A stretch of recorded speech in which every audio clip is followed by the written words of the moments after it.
Hey guys, it's Steve here from livebali.net, and I'm going to give you a quick video run through of 11 things I wish I'd known before moving to Bali. Now, I lived in Bali for nearly 3 years as an English teacher. I've since returned home to the UK, but there's still a lot of information I want to share with people like you who are thinking about moving. So here's a quick run through of some of the main points you might not have thought about before moving to Bali. Now, if you're a similar age to me, getting a car is probably not really an option. Now, I say not an option. Yes, you could afford it, but there's two main things really. There are the fact that there aren't many used cars available in Bali, and the ones that there are very expensive. I mean, you pay probably 3 times more than what you would for a very low quality vehicle in your own country. At least in the UK, that's what the equivalent would be. And also, if you have any kind of schedule, any time to be somewhere, because if you're going to be living there, obviously you might have these, you can't weave in and out of traffic on cars like you can on a motorbike. The traffic jams and congestion being the way they are, they really make getting a car quite a big problem. So yeah, they're not so easy as you might think.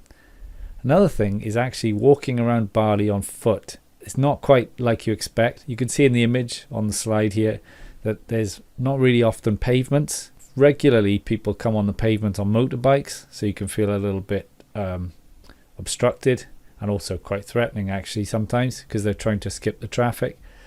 And another one, there's holes in the pavements. There's a lot of the paving slabs have holes in them, and sometimes you see steel rods and things sticking up. And another thing is that when you're on the roads, if you're walking around, people are always trying to peddle their wares and sell you stuff, so you're much more of a target for that as well.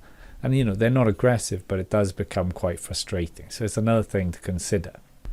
Another one is renting long term. Now, most of you are probably going to start off renting long term. This actually needs quite a lot of cash up front. Now, I've written a few blog articles about this, which you can see over on livebali.net. But one of the main things, because everything is very informal in Bali, people often come a cropper because they want to rent, but they need the cash up front. So getting this cash also requires a bit of planning, because obviously you can't withdraw $3,000-4,000 in one day. And also it does take a bit of a leap of faith, because you have to trust the person. I never heard of anyone getting ripped off on this. Most people are very genuine, but they do often ask for 1 year or even 2 years in advance. So even if the accommodation is cheap by Western standards, it's still quite a chunk of cash that you need to have. So something for you to consider there. And also there's no real formal contract as such, so you can't really cover yourself legally. But as I said, I knew lots of people who did it, and not one had a problem, because the Balinese are very trusting people.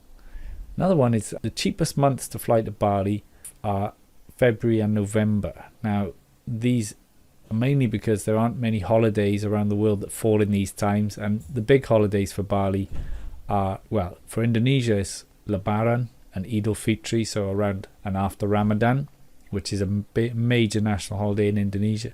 But also then you get the main holidays from Australia, so around Christmas time for schoolies and things like that. And then July and August, the schools are out in Indonesia as well, and also in other places around the world. So you've got those main periods.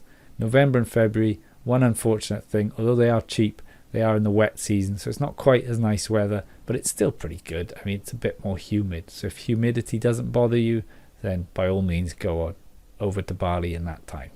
If you're going to live in Bali, getting a broadband internet connection can be a bit of an ordeal. Now, if your place you're renting has an internet connection already, not such a problem. Or I should say a phone line already, this isn't such a problem. But if you haven't got a phone line installed, then you're going to have to talk to the landlord, and it could be a bit of wrangling and so on. It also could take a little while. I think the best is probably Telkom Speedy. Now, I can't give you an exact figure. I think it's probably around $15 a month for that, with some setup fees. But you can go into the Telkom shops and get that sorted, but you'll need that prior permission from a landlord. So when you're getting a contract sorted, speak to the landlord about that. Just a word of warning. Otherwise, you might end up more often than not in an internet cafe like the one in the picture, as I did for the first couple of months.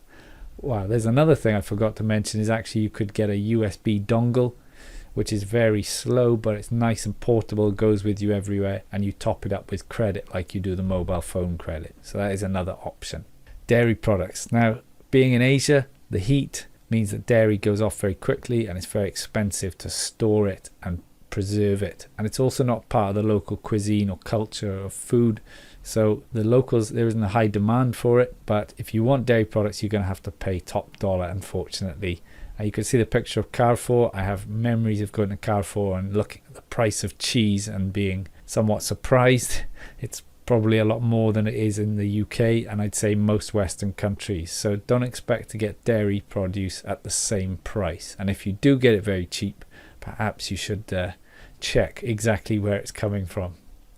Another issue is online shopping is not really established in Indonesia. Now there's two websites I've put there, Lazada and OLX.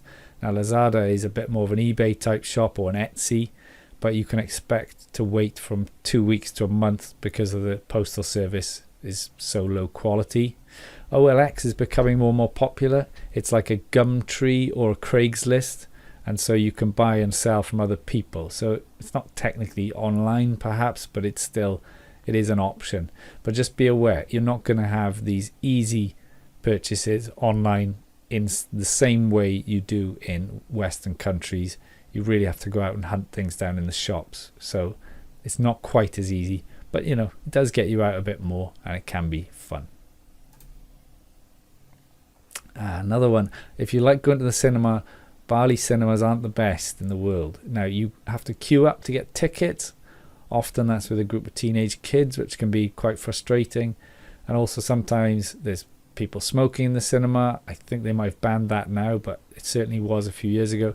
And also you get people talking quite often because they don't seem to have the same sort of etiquette as we'd expect.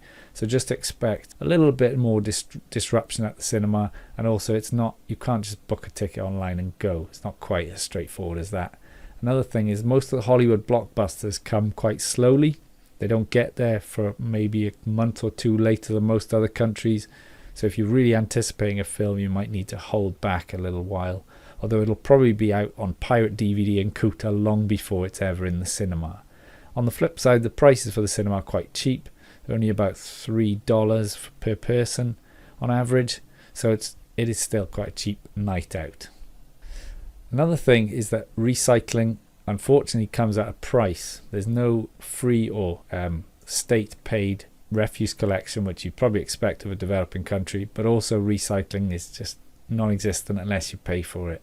You'll see people burning rubbish, which is quite painful to see after getting used to recycling, but there are some people who sort through the recycling and try to sell things and salvage.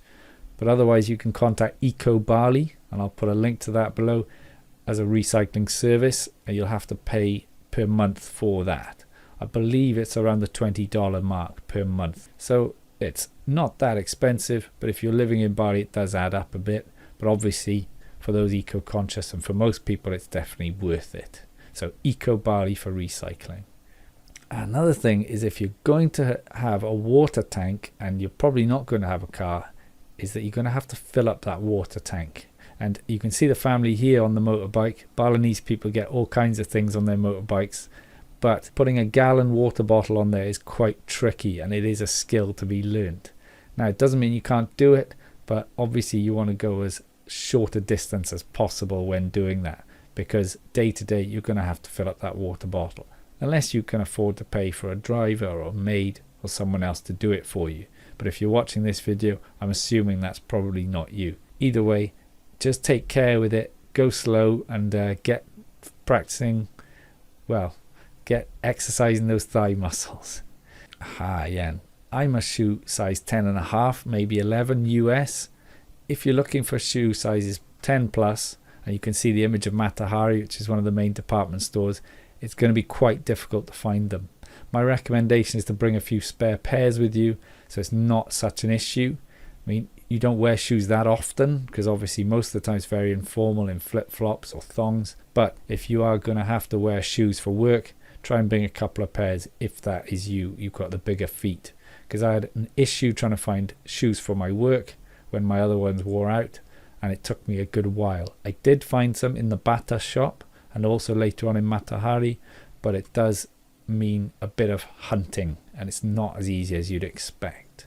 So those are my 11 things I wish I'd known before going to Bali. Hope they're helpful. Drop me a comment below and obviously subscribe to see more videos. Go over to livebali.net for more and let me know your thoughts. You can follow me on Twitter at Stephen Beale, and that's Stephen with a PH and Beale. So thanks for listening and I hope you enjoyed.